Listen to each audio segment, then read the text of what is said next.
Panchayat vote ঘোষণার পর থেকে লাগাতার রাজনৈতিক হিংসা চলছে ভাঙড়ে। মৃত্যু হয়েছে বেশ কিছু মানুষের, যার জেরে জারি রয়েছে 144 ধারা।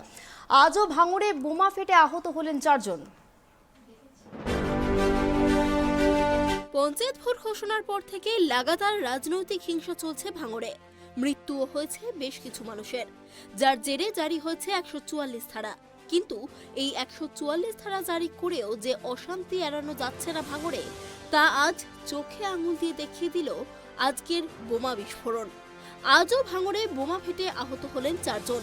তাদের আশঙ্কাজনক অবস্থায় নিয়ে আসা হয়েছে চিত্তরঞ্জন হাসপাতালে। ঘটনাটি ঘটেছে ভাঙড় 2 নম্বর ব্লকের চালতাবেড়িয়া গ্রাম পঞ্চায়েতের চকমরিচা গ্রামে। আহতরা প্রত্যেকেই আইএসএফ এর সমর্থক বলে জানা গিয়েছে।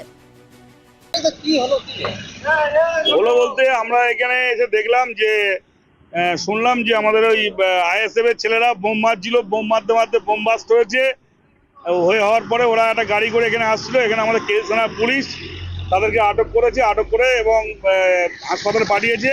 এইটা দেখলাম এখানে।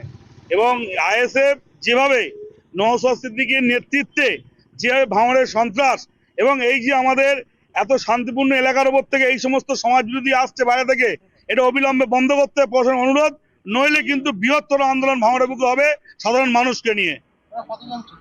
ওরা ছিল প্রায় 4 জন ছিল, এবং সঙ্গে ছিল আরো 3 জন আইএসএফ এর ছেলে, তারা পালাচ্ছিল। এখানকার জনগণ ধরে ফেলে পুলিশ হাতে তুলে দিয়েছে। সব এরা মরিচায় বাড়ি, বিভিন্ন জায়গায় বাড়ি, শাসনের বাড়ি কার বলছে, কারো হারোয়ায় বাড়ি বলছে। তাদেরকে এখানে জনগণ ধরে পুলিশ হাতে তুলে দিয়েছে। পুলিশ তাদেরকে হাসপাতালে পাঠিয়েছে। হ্যাঁ, প্রশাসনের সঙ্গে ছিল এখানে। আমার নাম রাকেশ রায়চৌধুরী, এবং তার অঞ্চল তৃণমূল সভাপতি এবং ট্রেড ইউনিয়নের সভাপতি। ওদের বাড়ি কোথায় ওরা বলছে না মুখে, কিন্তু প্রশাসন তদন্ত করছে।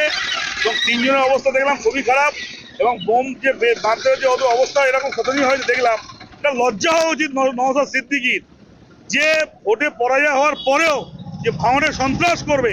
এবং আমাদের যে ভাঙড় শান্তির ভাঙড়, ক্যানিং ভাঙড় শান্তির ভাঙড় 34 বছর যেটা ছিল না শওকত মোল্লার আমলে, যে শান্তি বিরাজ করছে, সেই শান্তিকে বিঘ্নিত করার জন্য নওশাদ সিদ্দিকী যে চক্রান্ত করে এই বোম মারাচ্ছে একটু ছেলেদের, এর কৈফিয়ত কিন্তু আগামীতে নওশাদ সিদ্দিকীকে ভাঙড়ের মাঠে দিতে হবে। কি কারণে বোম বাজছিল? এরা তৃণমূলের উপর আক্রমণ করে বলে তো, এদের তো কাজ এটাই। পুলিশের উপর আক্রমণ করছে, সাধারণ পাবলিকের উপর আক্রমণ করছে। আইএসএফ এর কাজ তো এটাই। এরা জীবনে তো উন্নয়ন করতে শিখেনি, এরা মানুষের উপর আক্রমণ করার কাজ হচ্ছে এই আইএসএফ এর কাজ। এই ঘটনার পর বাসন্তী হাইওয়ে দিয়ে আহতদের নিয়ে পালানোর সময় কাঁটাতলা এলাকা থেকে কলকাতার লেদার কমপ্লেক্স থানার পুলিশ বেশ কিছু ব্যক্তিকে ধরে ফেলে। এই ঘটনায় 3 জনকে আটক করা হয়েছে বলে জানা গিয়েছে। তাদেরকে জিজ্ঞাসাবাদ করা হচ্ছে। প্রসঙ্গত উল্লেখ্য, মঙ্গলবার সকাল থেকেই ভাঙড়ে শুরু হয় যথেচ্ছ বোমাবাজি। বৃহস্পতিবার সিআইডির বোম স্কোয়াড টিম ভাঙড়ে এসে একাধিক বোমা উদ্ধার করে নিষ্ক্রিয় করে। তারপরেও বোমা বিস্ফোরণ ঘটে ভাঙড়ে। নির্বাচন পরবর্তী হিংসা ও অশান্তি এড়াতে ভাঙড় জুড়ে মোতায়েন করা আছে অতিরিক্ত পুলিশ। বিভিন্ন জায়গায় রয়েছে পুলিশি পিকেট। জারি করা রয়েছে 144 ধারা। সেই সঙ্গে টহল দিচ্ছে কেন্দ্রীয় বাহিনীও।